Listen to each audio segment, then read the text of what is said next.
Hey everyone, on here with one of my favorites, and I don't say that lightly, Luis Domingos from Mitel. Luis, how are you? All good, Evan, and very good to be here. Nice talking to you Thanks again. for being here. Great to catch up. Enterprise Connect, the annual big industry get together. But advance of that, would love to touch base on a few different topics and maybe start with some introductions to Mitel for those, few people who might not heard of Mitel. But also you and your role at Mitel and background. We've known each other for quite some time, and I'd love the viewers to learn a little bit about your bio and background. Absolutely. Well, Mitel, for the ones that are not familiar with the company, Mitel is a long-standing company in the unified communication, contact center, solutions in communication in general. So we've been in the market for a good time. So we have a huge installed base. We have global presence, and we invest a lot in technology, and we have a very profile or a very nice portfolio of products out there. And And regarding myself, I am Mitel Chief Technology Officer. I joined Mitel a year and a half ago, coming from one of Mitel acquisitions from Unify, which is an European presence for communications and collaborations. And now very glad to be part of this family.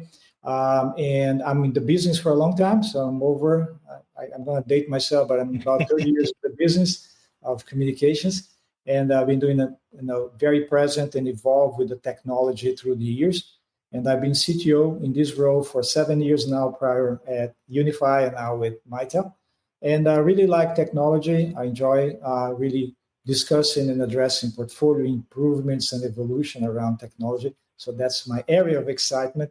And I'm very glad to have a conversation with you here around what we have at Mitel and how we're driving our future.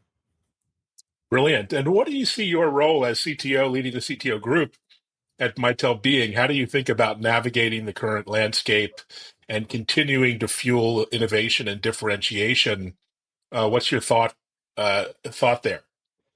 Yes, it is important to drive innovation for sure, but innovation with purpose. And that's what Mhm. we've been trying to do at Mitel in my role, is really ensure that we have innovation in alignment with the business, which is very important, correct? So, and last year when I joined, I started to create our innovation pillars, 4 pillars of innovation, where we put our focus on innovation and align with the business.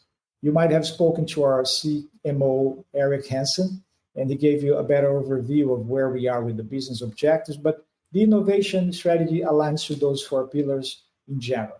First is experiences, ensuring that in UC and contact center, we have the best experience for our customers and bring all the necessary enhancements and evolutions to them. Second, on hybrid deployments, we want our solutions. We come from a legacy or heritage of premise, but today all our products can be deployed in any infrastructure, including cloud.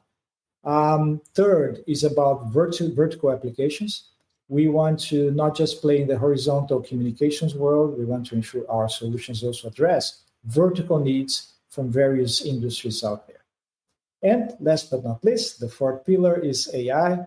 We're investing significantly in AI around our portfolio to ensure that we have evolving elements that permeate our portfolio overall, and at the same time enable us to evolve and provide everything the customers are needed for productivity, efficiency, and customer experience. Brilliant. Well, that'll certainly keep you busy. And let's talk about change and disruption. You're no stranger to that. You've seen a lot of changes over the years. You continue to navigate that. Um, so, with all that change, I mean, how do you think about differentiating yourself Yep. in the current landscape against so many different options that customers have when it comes to communications, collaboration, and contact center? Yep. I think the customers can get very confused, as you can Mm, imagine, correct? So there's a segment of options, and many times they need support, they need advice, they need consultancy. At Mitel, we have our services organization with a lot of advisory services to our customers to help them navigate and see how they create the best solution that attends their business needs. We're just creating an AI consultancy in our services team for that mm. purpose. But in general, we want to ensure that our solutions in the UC market are addressing not only knowledge workers and horizontal play, but also the needs of frontline workers. Frontline workers are the largest installed base, as you can imagine, out there. And we see them underserved with UC solutions, which favored a lot the knowledge workers in the last years. Our differentiation goal with innovation is to go beyond the horizontal play, deliver products that serve customers in adjacent areas of our core comms and collabs and contact centers, and give them more than what the other vendors provide. That's our play of differentiation, really delivering specific and verticalized options for our customers. As an example, we just launched a low-code, no-code application platform called Workflow Studio. And Workflow Studio enables and creates significant flexibility in creating specialized UC and contact center flows for our communication solutions. And we are seeing use cases using Workflow Studio in hospitality, healthcare, finance, trading, and Workflow Studio as well embeds components of AI large language models that also bring AI into the mix. Wow, brilliant. Can't wait to see more of that. And you helped define the technology roadmap at Mitel. Maybe talk about what that means in terms of, helping your customers navigate the future as well as protecting their, investments they've made. Yeah, certainly our technology roadmap plays an important role. We are a vendor, correct? We're focused on products and technology to serve our customer needs. Given our huge installed base, UC modernization is one of the main directions we want to have in the R&D activities, and is the main priority to my teams, ensuring that our products can be deployed efficiently in any infrastructure. I mentioned before, correct? So we want to ensure that we are not seen as a telephony premise vendor, because it's not the case anymore. We can deploy our products in hybrid infrastructures. Hybrid plays an important element of our strategy, and any consumption models. We can also deploy our voice infrastructure today with any hypervisors, any hyperscale infrastructures. We have one case already in the UK where we have OpenScape running on Oracle Cloud for a healthcare customer. So very novel as far as deployment model. Our portfolio roadmap, now in 2025, where we're executing, has goals associated with flexibility for communications, collaborations, contact center, vertical applications. What we do is that the technology roadmap supports these goals with research of technical tech trends, and we create proof of concepts.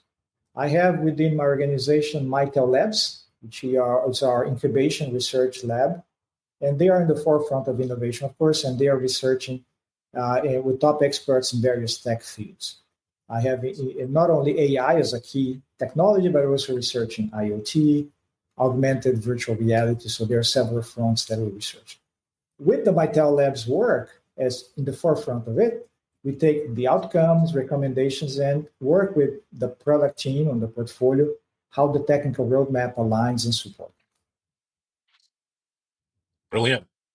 So you've also partnered with a couple of great technology companies, Zoom and Genesys. Maybe talk a little bit about what those partnerships mean for your approach to innovation and the working relationship you have with them. Absolutely, and very important announcements recently, as you know. We continue to create strategic business and technology partnerships. So on the business side, as you mentioned very well, Zoom and Genesys are the most visible ones. From the innovation perspective, I'm also very closely working with partners in R&D front.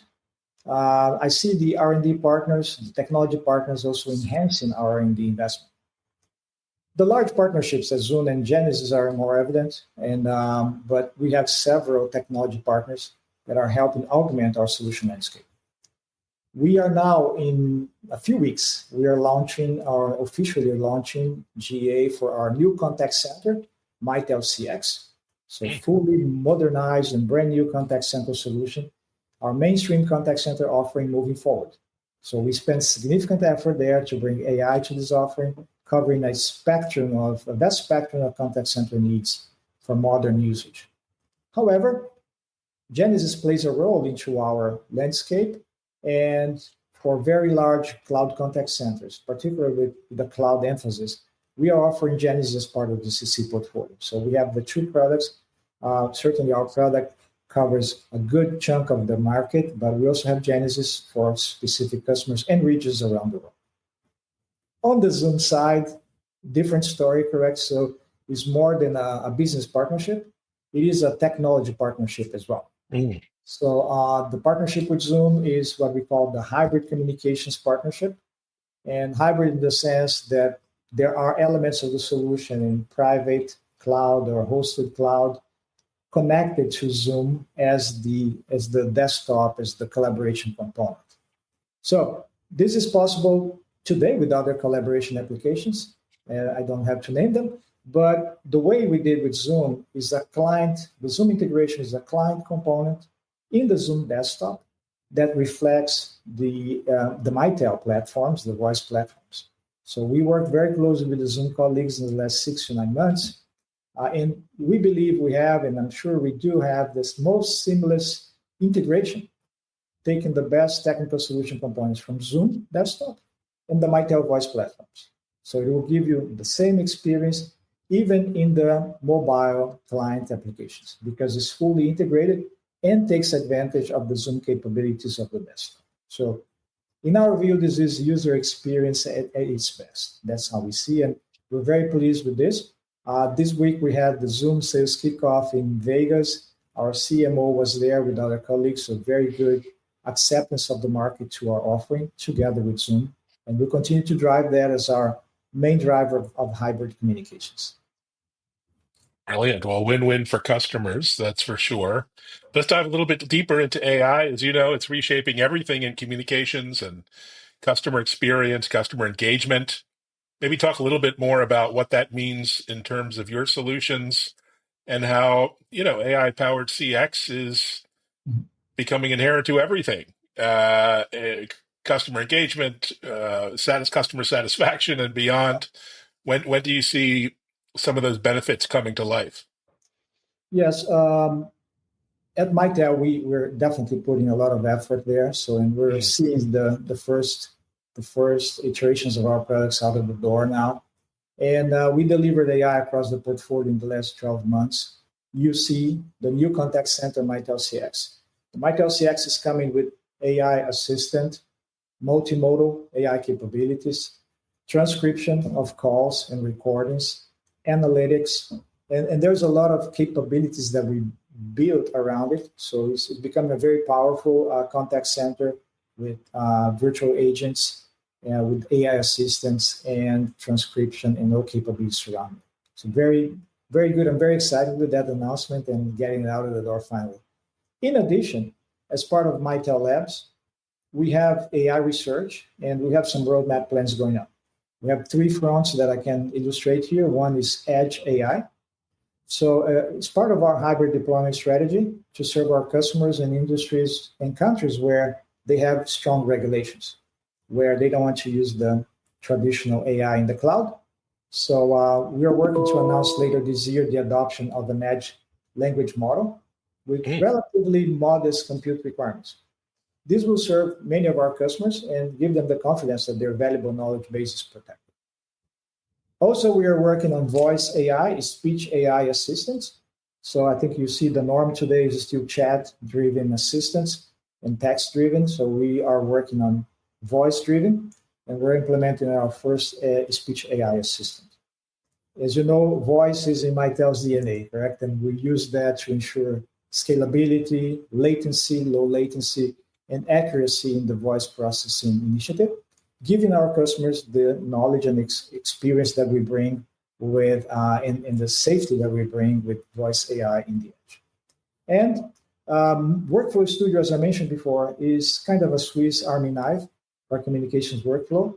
And we incorporated the first AI agent there from OpenAI very recently. And we'll continue adding more, including our Edge AI language model to it. So our goal is to have language model agnostic incorporation in Workflow Studio so we can create and design solutions for customers with some degree of flexibility. Brilliant. Well, that's going to be a game changer for employee experience and, the frontline workers you mentioned, healthcare workers who are kind of overloaded by all the communications inputs. Can't wait to see that in action. That's great. Let's shift gears a little bit. You spend a lot of time talking about security and compliance with customers and meeting their very demanding requirements, particularly in Europe when it comes to data protection, data sovereignty. What are some of the issues that are top of mind around their concerns these days? Yes, well, security must be always done by design, correct? So it's never an afterthought. Our solutions have been designed through times to ensure that we take benefit of our knowledge and experience to secure customer data, ensure all the communication can be end-to-end encrypted for signaling, for media content, data at rest. In addition to that, not only security of the communication, but also security of the user validation, correct? User authentication is key. I'm working with a startup that has a very reliable AI voice authentication that so far has been capable of avoiding deepfakes of voice and very reliable their algorithm and their model. And we're going to partner with them to offer voice authentication with AI. And we plan to build two-factor authentication within. In other words, you call a contact center, the contact center greets you and tell me what's your security code, 1234. It is already authenticating the second factor as well as my voice footprint, my voice print, to determine it's me that's calling. That saves a lot of time in the contact centers. From a security perspective, that will be important for our customers. On compliance, we have customers, as I mentioned, in Germany, for example, very regulated market that demands strong elements of compliance, but also certain industries, finance, healthcare, that are really compliance-driven. HIPAA and some other requirements are there. What we're trying to ensure that we bring in our solutions always is compliance to data protection, data sovereignty, whatever is required. For AI, we are addressing requirements from the European Union AI Act. So all of these we need to watch and monitor and attend for. For us, Germany is one of our largest markets and highly regulated. And the discussion I mentioned to you, the point we're researching now about edge AI, that should be where compliance audits and validations are key. And we believe that will improve the relationship with customers, and adoption of AI will be better and less concerning as we see today. Given our global presence, is a business that never stops. Our compliance is always evolving, and what we're trying to do is to keep up to them, ensure that we understand regulatory requirements and how we implement them across our portfolio. Wow, brilliant. So much going on. I had no idea everything that's going on. It's really exciting. And congratulations, onwards and upwards. Such good work. Can't wait to see it in action at customers. Absolutely. Yeah, we're very excited with it. All right, Luiz. Well, thanks so much. And enjoy your week. Thanks, Evan, everyone. see you in Orlando. Take care. Take care.